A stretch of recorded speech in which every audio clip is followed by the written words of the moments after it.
नमस्कार। आज हम क्षेत्र के मैदान में हैं, बिल्कुल युद्ध शुरू होने से ठीक पहले। हाँ, वो निर्णायक पल। भगवत गीता पहला अध्याय और श्लोक 21 से 25।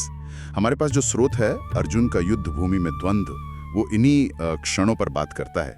बिल्कुल। हम समझने की कोशिश करेंगे कि अर्जुन के मन में क्या चल रहा था जब उन्होंने श्री कृष्ण से वो बात कही जिसने शायद सब कुछ बदल दिया।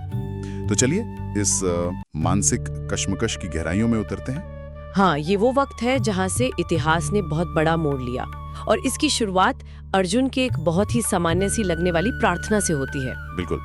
श्लोक 21 और 22 अर्जुन कहते हैं श्री कृष्ण से, या उन्हें अच्युत कहा गया है, मतलब जो कभी चूकते नहीं, कि रथ को दोनों सेनाओं के बीच ले चलिए। हाँ, वो कहते हैं, मैं देखना चाहता हूं कि कौन कौन यहां लड़ने की इच्छा से खड़े हैं। योद्धु कामावस्थितान। अब एक योद्धा के तौर पर तो ये स्वाभाविक लगता है ना? हाँ, ऊपरी तौर पर तो बिल्कुल। वो जानना चाहते हैं कि उन्हें किनसे लड़ना है। लगता तो यही है, लेकिन स्रोत हमें बताता है कि ये सिर्फ एक सैन्य जायजा नहीं था। यहाँ से अर्जुन के अंदर वो कश्मकश शुरू होती है, अपना कर्तव्य और अपना मोह। अच्छा। हाँ, अच्युत से ये कहना असल में अपने ही अंदर के सवालों से जूझने की शुरुआत है। वो सच में ये समझना चाह रहे थे कि किनके सामने वो हथियार उठाने वाले हैं। ये सिर्फ दुश्मन नहीं थे ना, अपने ही लोग थे।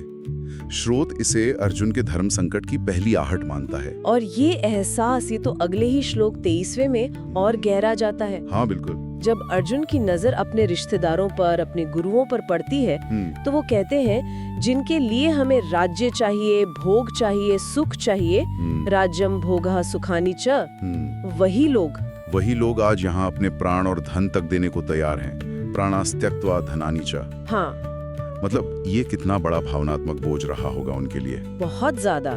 यहीं पर उनका वो द्वंद्व, वो कंफ्यूजन एकदम साफ दिखता है। कर्तव्य कह रहा है लड़ो, पर मन देख रहा है कि ये तो वही है जिनके सुख के लिए सब कुछ चाहा था।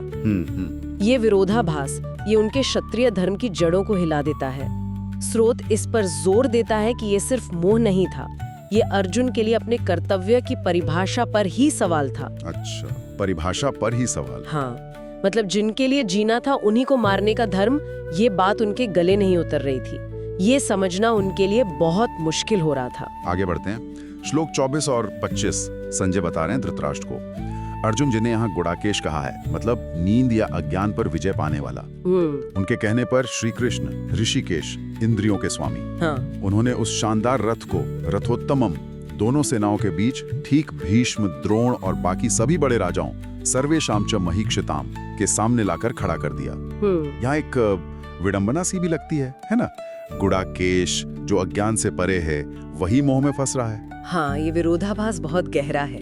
और फिर देखिए, श्री कृष्ण जो ऋषिकेश हैं, इंद्रियों के स्वामी, उन्होंने किया क्या? हाँ, क्या किया उन्होंने? स्रोत बताता है कि उन्होंने कोई लंबा चौड़ा उपदेश नहीं दिया, कोई सलाह नहीं दी, बस रथ को सही जगह खड़ा किया और कहा, हे पार्थ, देखो, युद्ध के लिए इकट्ठे हुए इन कुरुवंशियों को देखो। पश्यैतान समवेतान कुरु नीति। बस इतना? देखो। कृष्ण का ये चुप रहना और सिर्फ देखो कहना, इसका क्या मतलब निकाले हम? क्या स्रोत इस पर कुछ कहता है? हाँ बिल्कुल, स्रोत इसे श्री कृष्ण की तटस्थता कहता है और अर्जुन को खुद फैसला लेने देने की प्रक्रिया का हिस्सा मानता है। तटस्थता? हाँ, मतलब वो स्थिति को जस का तस अर्जुन के सामने रख रहे हैं। देखो, ये है सच्चाई। न वो लड़ने को कह रहे हैं, न मना कर रहे हैं। अच्छा। कोई दबाव नहीं, ये एक तरह से शीशा दिखाने जैसा था। देखो और खुद तय करो। उन्होंने मंच तैयार कर दिया, पर चुनाव की जिम्मेदारी अर्जुन पर डाल दी। ये जो मौन था ना, ये शायद हजारों शब्दों से ज्यादा भारी था।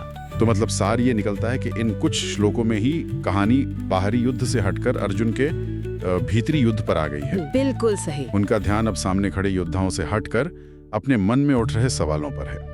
मोह, करुणा, कर्तव्य की ये जो उलझन है। हाँ। और श्रोते भी इशारा करता है कि आगे के श्लोक, मतलब 26 से 30, अर्जुन की इसी अंदरूनी यात्रा को और गहराई से दिखाएंगे, जहां उनका संकल्प पूरी तरह से टूटता हुआ दिखेगा। बिल्कुल, ये श्लोक सिर्फ कुरुक्षेत्र की जमीन पर रथ खड़ा करने की कहानी नहीं है। ये उस गहरे दार्शनिक मंथन की भूमिका तैयार कर रहे हैं जो गीता का मूल तत्व है।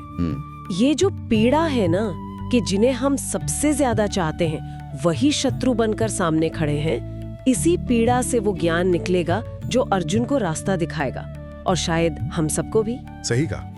और जाते जाते सुनने वालों के लिए एक सवाल छोड़ जाते हैं जो इन्हीं श्लोकों की गूंज से निकला है। सोचिएगा जरूर, क्या होता है जब हमारे कर्तव्य की पुकार हमें सीधे अपने सबसे गहरे रिश्तों और लगाव के सामने लाकर खड़ा कर देती है?